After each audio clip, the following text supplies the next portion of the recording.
हाँ सर, आप स्टार्ट कीजिए सर। बट टाइम पता लग रहा है, बट ये भी टाइम जो है खराब हो जाएगा।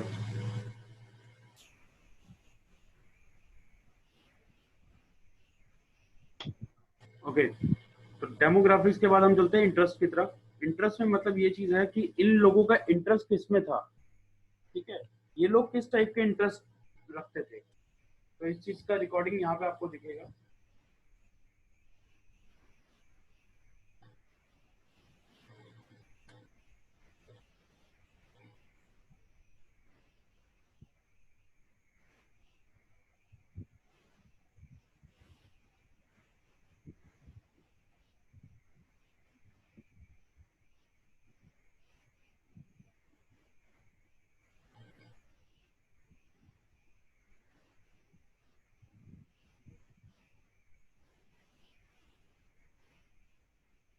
ओके, इन्फिनिटी कैटेगरी किस किस टाइप की इनकी कैटेगरी थी। शॉपर्स, वैल्यू शॉपर्स, ऐसे लोग। इन मार्केट सेगमेंट, क्या क्या चीज़ों में इन मार्केट में आपने क्या क्या चीज़ों में डील करा है, ये सारे के सारे इन मार्केट सेगमेंट्स में है। ठीक है, ऐसे ही अदर कैटेगरी, मतलब किन किन चीज़ों की ये ऑडियंस जो आपकी साइट पे आई है ना, इनका इंटरेस्ट क्या है, ये यहाँ पे आपको दिखेगा कि किस किस टाइप के इंटरेस्ट के लोग हैं ये, कि इनका मतलब रुझान जरूरी नहीं है कि इनका रुझान जो है केवल एजुकेशन में ही हो, इनका रुझान किसी और चीज में भी हो सकता है ना। तो वो भी सारी चीजें आपको यहाँ पे दिख जाएंगी कि क्या बोलते हैं, आप किसी भी चीज में आप अपने ऑडियंस को आइडेंटिफाई कर सकते हो कि वो किस टाइप की ऑडियंस आपको मिल रही है। जैसे कि यहाँ पे लिखा हुआ है 25% जो है इन मार्केट सेगमेंट है, यानी एजुकेशन से रिलेटेड, क्योंकि ये वेबसाइट एजुकेशन से रिलेटेड है, तो यानी एजुकेशन से रिलेटेड जो मेरे पास ऑडियंस है जो एजुकेशन में इंटरेस्ट रखती है वो 25% पे है। ठीक है, ऑफ टोटल यूजर। तो 25% का आंकड़ा ले रही है, लेकिन 28% ऐसे ऐसी ऑडियंस है जो इन पे काम कर रही है, मतलब इन्फिनिटी पे, मतलब like shoppers, value shoppers, technology, मतलब जिसके अंदर सारी चीजें मिक्स आती है। मीडिया एंटरटेनमेंट, म्यूजिक लवर्स हैं, टेक्नोलॉजी, मोबाइल एग्जॉस्टर्स हैं, ट्रेवलर्स हैं, शॉपर्स हैं, ये सारी चीजें आपकी इन्फिनिटी पे है। उसके बाद 29.31% ऑफ टोटल यूजर्स, ये जो है ये आपके अदर कैटेगरी है, मतलब जो इनके इन दोनों के इन दो कैटेगरीज के अलावा ये कैटेगरीज में डील कर रहे हैं ये लोग, मतलब like job changing, job soon, job education, education college and university, मतलब इस टाइप के लोग हैं जो ये कैटेगरी में कर रहे हैं। तो आपको कितने परसेंट ऐसे लोग हैं, ये सब चीजों में आपको सेग्रीगेट करके ये एनालिटिक्स दिखा रहा है। तो आपको वैसे मतलब इन लोगों से होना चाहिए, क्योंकि ये इन मार्केट सेगमेंट्स हैं। ठीक है, ये मार्केट के सेगमेंट्स है कि आपकी मार्केट के अंदर कैसे कैसे लोग जो हैं आ रहे हैं, और जिसका परसेंटेज आपका ज्यादा होना चाहिए, याद रखना। तो अगर ज्यादा परसेंटेज आपका इसका होगा तो इट मीन आप सही ऑडियंस को टारगेट करते जा रहे हैं। 25% से कम मेरा 40% तक जाना चाहिए ये।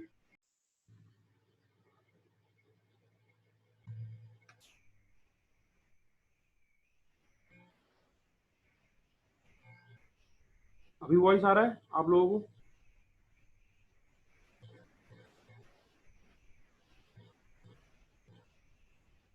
अभी आ रहा है ना वॉइस मेरा? हेलो?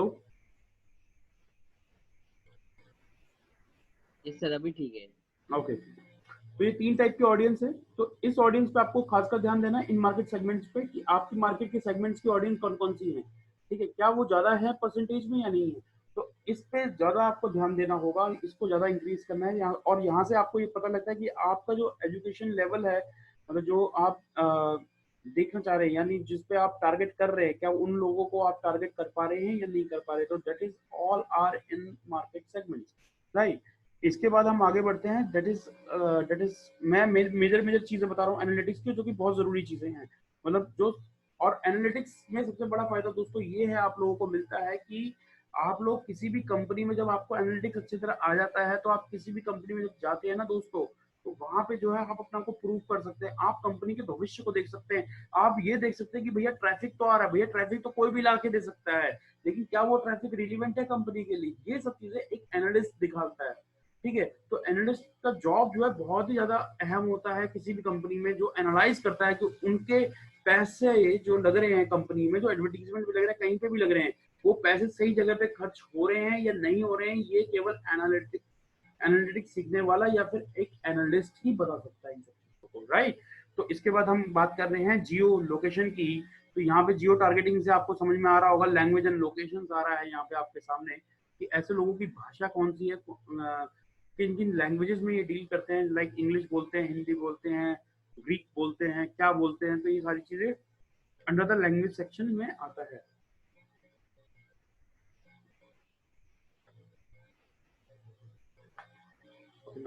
या इट्स देखो यहाँ पे आपको इंग्लिश यूएस दिख रहा है, इंग्लिश जीबी दिख रहा है, ये सारा का सारा आपका मेन लैंग्वेज सेक्शन है। ठीक है, कौन कौन सी लैंग्वेज के कितने कितने यूजर्स आपके पास आए हैं। देखो ये सारी चीजें वही रिपीट हो रही है, user, new user, session, bounce rate, page पर सेशन, एवरेज ड्यूरेशन, ये सारी वही चीज हो रही है रिपीट, जो मैंने आपको ऊपर अभी बताई थी। ठीक है, तो यहाँ से आप वो सारी चीजें कैलकुलेट कर सकते हैं, सारे स्टैट्स आपको दे रहा है। ओके, लोकेशन के अंदर कौन कौन सी लोकेशन है आपके पास ऑडियंस आ रही है आपकी, ये वो लोकेशंस को आपको सेग्रीगेट करके आपको दिखाएगा। See if I am talking about India, USA, कहाँ कहाँ से आ रहा है, लेकिन मेक श्योर अगर आपकी बिजनेस की जो लोकेशन होती है, जो बिजनेस की लोकेशन आपकी है, चाहे वो इंडिया हो, चाहे वो यूएसए हो, कोई भी कंट्री हो, मेक श्योर कि उस बिजनेस लोकेशन से ही सबसे ज्यादा आपको यूजर्स मिलने चाहिए, तभी जाके कुछ थोड़ा बहुत बेनिफिट आपको मिलता है। तो यस, हमको जो है देखिए, इंडिया इंडिया से मेरे पास 119 यूजर्स हैं। अभी मैं इंडिया पे क्लिक करता हूँ तो इंडिया के अंदर सेग्रीगेट करके दिखा देगा कि कितने।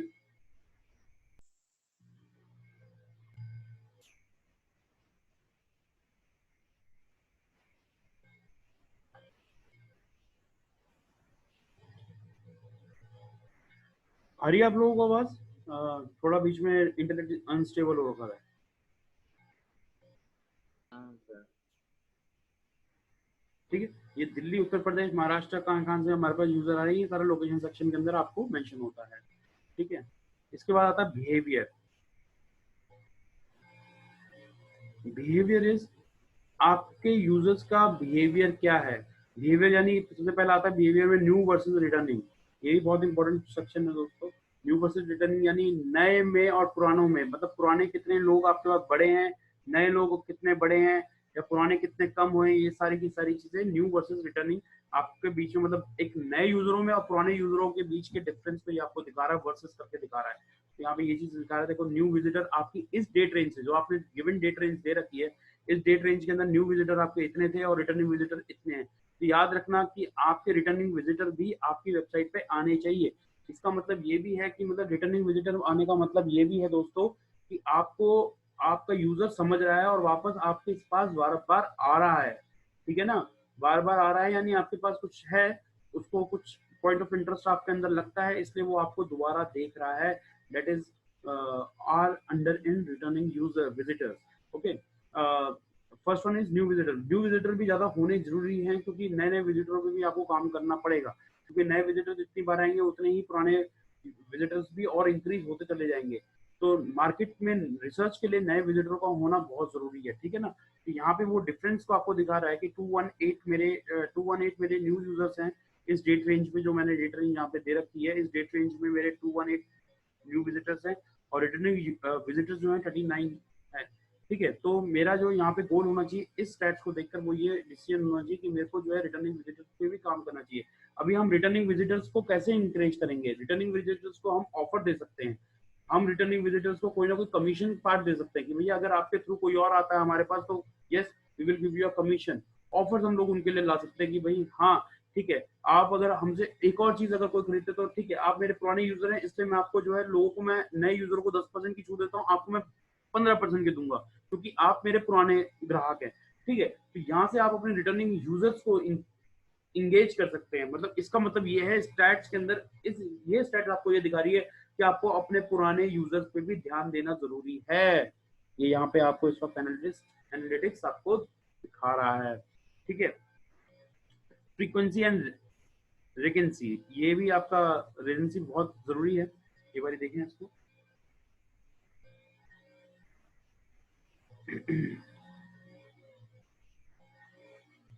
ओके, यहाँ पे ये चीज बताई जा रही है कि भाई काउंट ऑफ सेशन यानी एक सेशन, मतलब पूरे जो ये डेट रेंज है 22 अप्रैल से मई 22 तारीख तक कितने लोगों ने एक बारी वेबसाइट ओपन करके देखी, तो वो थे लोग 218। ठीक है, 218 लोगों ने एक बारी वेबसाइट तुम्हारी ओपन करके देखी, और पेज व्यू करे हैं इन्होंने 335, ये यहाँ पे दिखा रहा है आपको। 2 सेशन देने वाले लोग थे 30, ठीक है, पेज व्यूज हैं 53। ये आपको यहाँ पे पूरा दिखा रहा है डिटेलिंग। तो यहाँ से आप क्या चीज समझते हैं, आप ये चीज समझेंगे कि भाई पहले तो आपको सबसे बड़ा ये समझना चाहिए कि भैया मेरा जो ये जो काउंटिंग है, जो जिन्होंने एक बारी खोली और वो वापस नहीं आ रहे, 218 लोग, जो सबसे मेरा टोटल थे 323 सेशंस, उनमें 218 सेशन तो उन्हीं लोगों के हैं जिन्होंने मेरी सॉरी जिन्होंने मेरी साइट को केवल एक बारी खोला। तो ये सोचने वाली बात है कि एक बारी आपकी साइट क्यों ओपन की गई।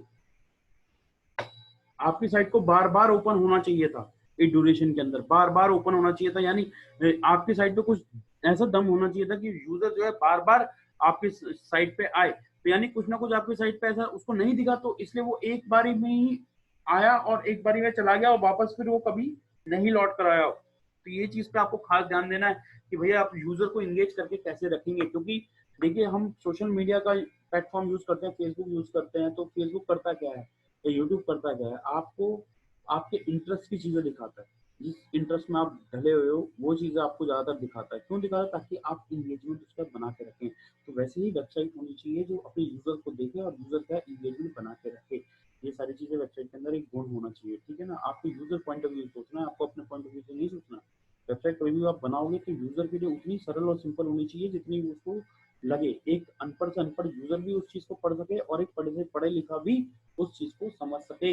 ऐसी वेबसाइट के अंदर क्वालिटी होनी चाहिए। कई लोग आपने देखा होगा, कई लोग क्या करते हैं अपनी वेबसाइट पर ट्रांसलेटर लगा देते हैं।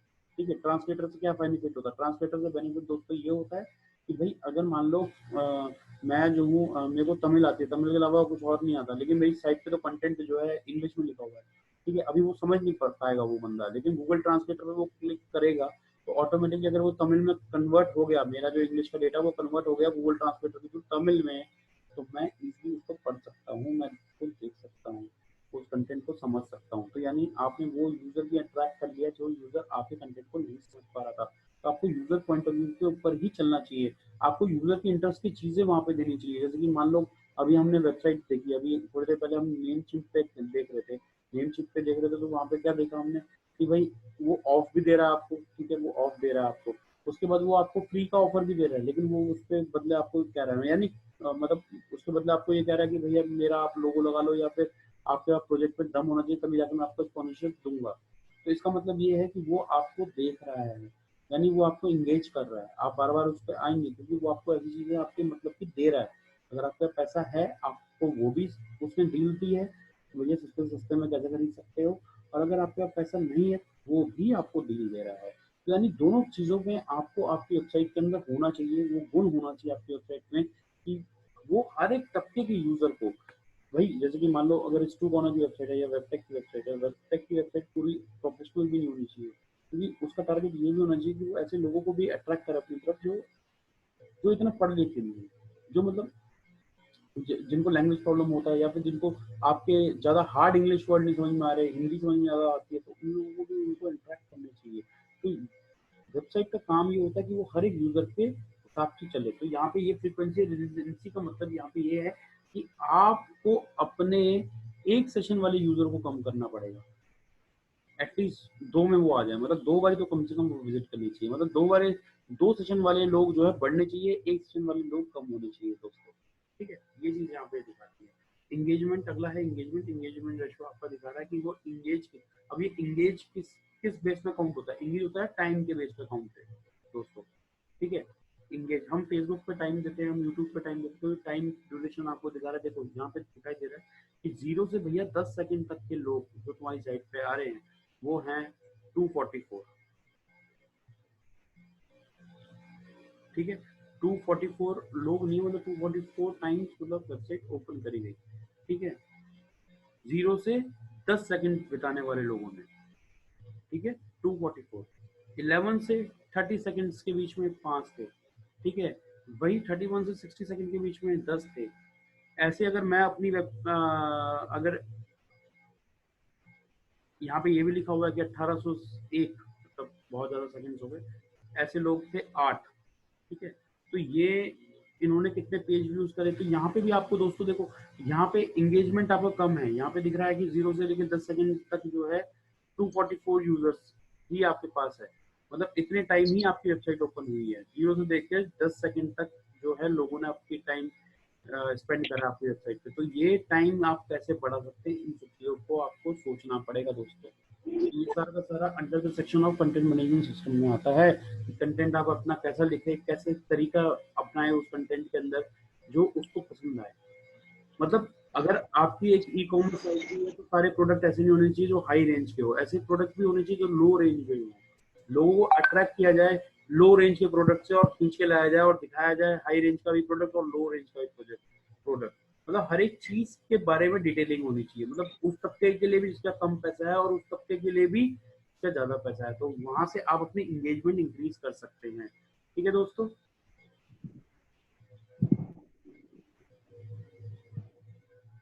आप लोगों को समझ तो आ रहा है ना मैं जो आपको बता रहा हूँ, क्लियर हो रहा है?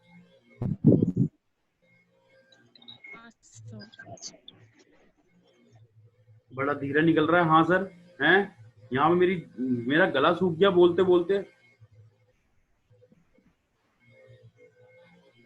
सर कब से चुप है ना, इसीलिए। सब कुछ मतलब ठीक रहे थे, मैं समझ में आ रहे थे सब कुछ। मैं बिना रुके बोले जा रहा हूँ, पता है आप लोगों को पानी भी नहीं पिया मैंने। अच्छा यार, और आप लोग बस सर पानी दूं सर आपको? सर ब्रेक ले लीजिए, थोड़ा पानी वानी पी के फ्रेशन अप हो। हाँ सर, थोड़ा ब्रेक ले लीजिए सर। नहीं, एक काम करते हैं ना, इस वाले सेशन को खत्म करते हैं, इसके बाद नेक्स्ट जो लिंक भेजूंगा मतलब उस लिंक पे थोड़ा टाइम लेंगे। हाँ okay, browsers and OS. Browsers and OS आपको ये बताता है टेक्नोलॉजी के अंडर में ये पार्ट आता है इसका, एनालिटिक्स का, कि मतलब आपकी वेबसाइट को कौन से ब्राउजर से ओपन किया गया है और कौन से ऑपरेटिंग सिस्टम से ऑपरेट किया गया है, मतलब कौन सा ऑपरेटिंग सिस्टम का यूज किया यूजर ने और कौन से ब्राउजर पे आपकी वेबसाइट ओपन करी गई। ये ब्राउजर एंड ओएस का पार्ट यहाँ पे दिखाया जाता है। See there is a detailing, Chrome, Mozilla, Firefox, ये सारा सारा डिटेलिंग आपको दिखा रहा है यहाँ पे। ठीक है, ये आपका ब्राउजर से कनेक्टिविटी है कि कौन से ब्राउजर से आपके साइट खुली। नेटवर्क सेम नेटवर्क के ऊपर काम करता है, आपको ये बताएगा कौन से नेटवर्क पे आपकी साइट चल रही है। सर्विस प्रोवाइडर,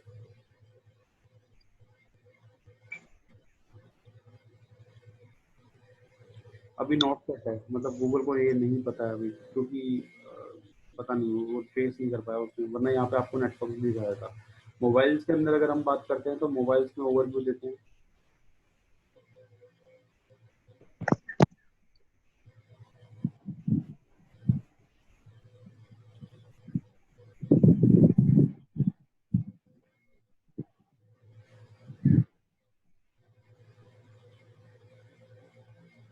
ओके, डेस्कटॉप पे 180 लोगों ने आपको ओपन करा है, मोबाइल पे 52 लोगों ने आपको ओपन करा है, ये यहाँ पे दिखा रहा है। ठीक है, इसके बाद हम चलते हैं डिवाइसेस पे। अब यहाँ पे ये चीज़ दोस्तों बहुत इंटरेस्टिंग है, आपकी कौन सी मोबाइल डिवाइस है तो सबके नाम यहाँ पे आ जाएंगे। देख, अगर आप लोगों ने कभी ओपन करी होगी तो एप्पल, गूगल नेक्सस, ये देखो सारे डिवाइसेस के नाम यहाँ पे दे रहा है कि किन किन डिवाइसेस ओपन हुआ गया मोबाइल की। ठीक है, ये सारा डिटेलिंग यहाँ पे दे रहा है। देखो इतना डिटेलिंग शायद कुछ आपको नहीं मिला होगा, मिला था?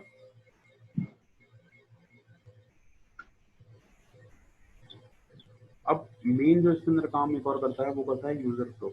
User flow is also a very big thing in Google analytics.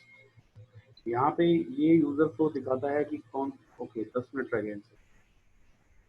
Okay, user flow ये दिखा रहा है कि जैसे मान लो इंडिया से यूजर आया, उसके बाद जम कर आपके स्लैश मतलब होता है होम पेज, 210 यूजर आए आपके होम पेज पे, इंडिया, यूनाइटेड स्टेट वगैरह से कंट्री से पूछ के आए, इतने कुछ गए कॉन्टेक्टर्स में, कुछ गए डॉट पेज पे, कुछ गए जावा वाले पेज पे, कुछ गए PHP वाले पे और कुछ गए और मोर पेजेस पे। ठीक है, वहां से यूजर जो कौन से पेज पे कुछ अभी तुम गए थे, तुम होम पेज से फिर कहीं और गए होंगे, करियर पे गए होंगे, तो ऐसे करके ये पूरा फ्लो चार्ट दिखा रहा है यूजर का, यूजर कैसे कैसे करके फ्लो में गया। अभी देखो यहाँ पे जो है, मैं एक चीज आपको दिखाना चाहूंगा, अगर वो चीज यहाँ पे मिल जाएगी मेरे को तो डेफिनेटली आई शो यू।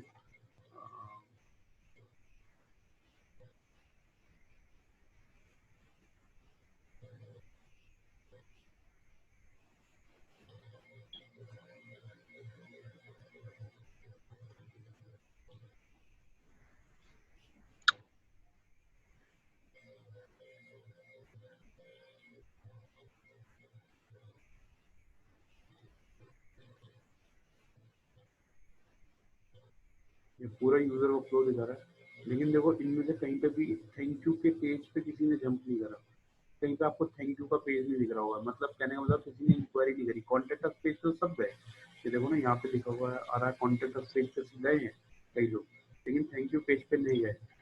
क्यों नहीं गए भाई? क्योंकि ड्यूरिंग द लॉकडाउन नहीं जा पाए, क्योंकि ऑनलाइन ट्रेडिंग इंस्टीट्यूट ने प्रमोट नहीं करी। लेकिन अगर हम आज इसकी बात हम मार्च से करते हैं कि मार्च में लॉकडाउन, चलो मार्च से लेते हैं, मार्च से इसको एक बार देखते हैं इसका ड्रिवन डेटा को। यहाँ पे डेफिनेटली मैं आपको दिखा दूंगा, शायद थैंक यू पेज होगा यहाँ पे, इससे आपको ये पता लग जाएगा कि लोग जो है थैंक यू पेज तक गए हैं।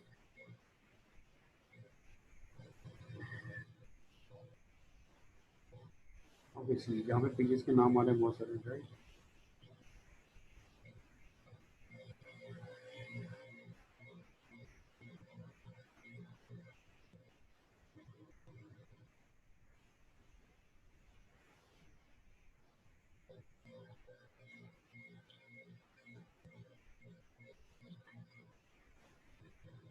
इन गरीबों को लीड नहीं मिली।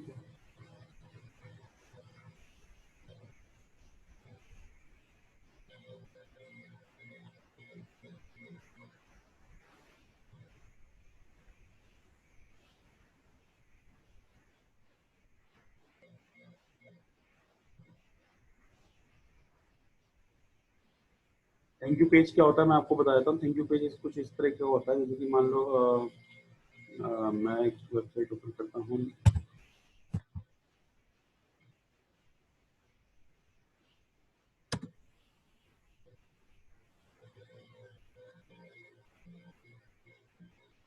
सर साउंड क्लियर नहीं आ रहा है। साउंड नहीं क्लियर आ रहा है?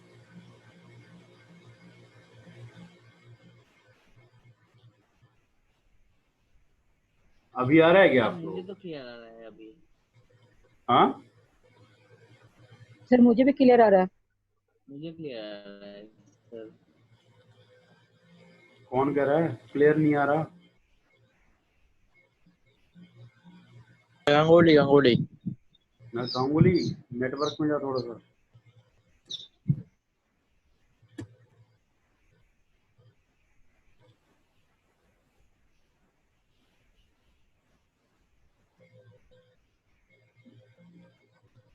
हाँ मेरे को लग रहा है आई थिंक थोड़ा बहुत नेट स्लो तो है,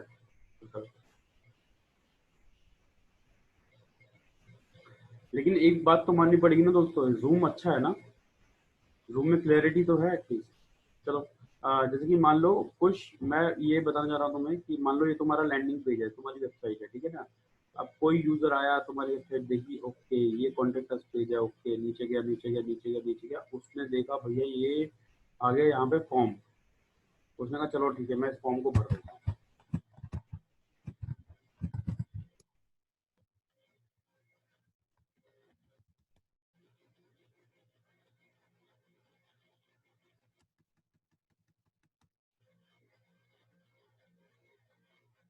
उसने फॉर्म भरा, जैसे ही उसने फॉर्म पे सबमिट, देखो यहाँ तक अगर कोई यूजर आ रहा है तुम्हारे पास तो यानी ये अगर कॉन्टेक्ट अस पेज है, तो कॉन्टेक्ट अस पेज पे आने का मतलब ये नहीं है कि वो आपको इंक्वायरी कर दे, हो सकता है वो यहाँ से बाहर भी चली जाए, लेकिन अगर वो आपको इंक्वायरी कर रहा है तो अगर वो सबमिट पे क्लिक करता है तो एक्चुअली में इंक्वायरी कैसे काउंट होगी? इंक्वायरी तभी काउंट होगी जब आपके पास थैंक यू का पेज आएगा। मैंने जैसे सबमिट करा, अभी देखो यहाँ प्रोसेसिंग हो रहा है, यहाँ पे अपने आप ही आ जाएगा थैंक यू वाला पेज पे रीडायरेक्ट हो जाएगा। हाँ ठीक है, तो उसी का मतलब होता है कि वो इंक्वायरी सक्सेस हो गई है, तभी जाके पता लगता है कि वो इंक्वायरी सक्सेस हो चुकी है। ठीक है, तो यहीं से हम लोग ट्रैक करते हैं कि कोई भी इंक्वायरी जो है सक्सेसफुली हो चुकी है। देखो यहाँ पे आया लिखा हुआ थैंक यू पेज। ठीक है, अब इस पेज को मैं ट्रैक करूंगा। सर इसको कन्वर्शन भी बोल सकते हैं सर इसको। यस, इसको इस काम कन्वर्जन को। भी बोल सकते हैं। यस, कन्वर्जन भी इसी को बोलते हैं, लेकिन कन्वर्जन कन्वर्जन कई चीज़ों में होता है। इसको आप लीड भी बोल सकते हो, कन्वर्जन आप बहुत सारी चीज़ों में ऐसा ही बोलते हो कि कन्वर्जन कई तरीके का कन्वर्जन होता है यार। जैसे कि मान लो अगर ई कॉमर्स साइट है तो ई कॉमर्स में तो डायरेक्टली सेल होती है ना किसी भी चीज़ की। ठीक है, वो एक्चुअल कन्वर्जन है वैसे बेसिकली देखा तो। ठीक है, उसके अंदर क्या होता है कि अभी जैसे कि मान लो किसी ने इंक्वायरी आपको करा, अभी ये बंदा वेदर इंटरेस्टेड है या नहीं है इंटरेस्टेड, ये आपका क्वेश्चन है, क्वेश्चन मार्क आपके दिमाग में रहेगा। क्योंकि पता नहीं ये जैसे मैंने अभी फेक इंक्वायरी डाली है ना, मैं इंटरेस्टेड हूँ या नहीं हूँ ये तो इनको नहीं पता ना इस वेबसाइट को। लेकिन अगर कन्वर्जन वाला अगर मेरी होती ई कॉमर्स वेबसाइट, तो किसी की होती ई कॉमर्स वेबसाइट यानी शॉपिंग वेबसाइट होती, और वहां से वो कोई कमर्शियली पेमेंट करता आप लोगों को, तो वहां से वो ट्रैक कर सकता था कि जब वो पेमेंट हो जाए उसके बाद थैंक यू का पेज उसके बाद आता पेमेंट होने के बाद, वो एक्चुअली सेल्स और कन्वर्जन बात एक है, वो प्योर सेल आपकी।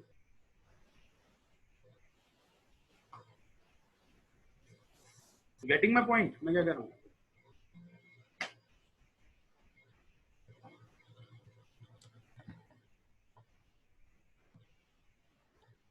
तो ये थैंक यू का पेज आ गया।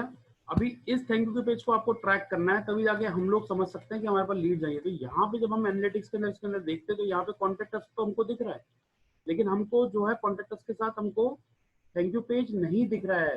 तो यानी इस बंदे को इंक्वायरी नहीं मिली है, कॉन्टेक्ट अस तक बंदे गए हैं, लोग गए हैं, लेकिन इंक्वायरी नहीं करा, ठीक है। और ये जो आप रेड मार्क देख रहे हैं that is called drop of. Drop of यानी 648 यूजर्स गए, 648 में से जो ड्रॉप ऑफ हुए वो हो गए आपके 525 लिखा हुआ आ रहा है देखो, यानी 81% का ड्रॉप ऑफ है। तो यानी ये ड्रॉप ऑफ को भी आपको बचाना, और जो बचे हुए जो यूजर थे यानी जो 19% यूजर थे वो ट्रैवल कर रहे हैं इधर उधर। तो ये आपका यूजर फ्लो है दोस्तों, ठीक है। अभी सर आपका गला सही में सूख गया सर, गिटार की तरह बज रहा है सर। क्या हुआ? हेलो हाँ क्या हुआ? सर वॉइस नहीं आ रही है सर। वॉइस नहीं आ रही है?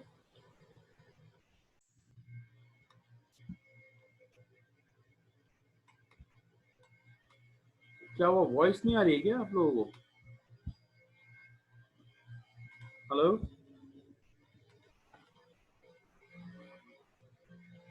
हाँ सर हाँ वॉइस नहीं आ रही क्या? कोई बात नहीं, रिकॉर्डिंग में तो वॉइस होगी मेरी। सही। टुंग टुंग कर रहे थे सर। टुंग टुंग कर रहा है? सर मिडिल में थोड़ा इशू था, ठीक है सर। गिटार बज रहा था। गिटार? यार यहाँ पे तो कोई फिर गिटार से शुरू हो गया।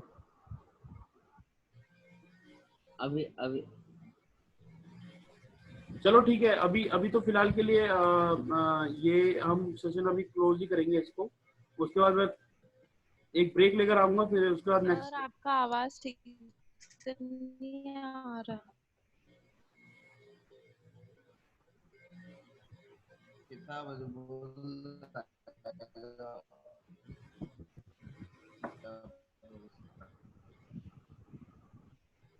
अभी आवाज आ रहा है? हेलो, ये सर क्लियर एंड लाउड। आ रहा है। हाँ अभी ठीक है सर। अरे मैं ये कह रहा था ठीक है, अभी यहाँ तक हम ये क्लोज होने वाला है मेरे ख्याल से शायद।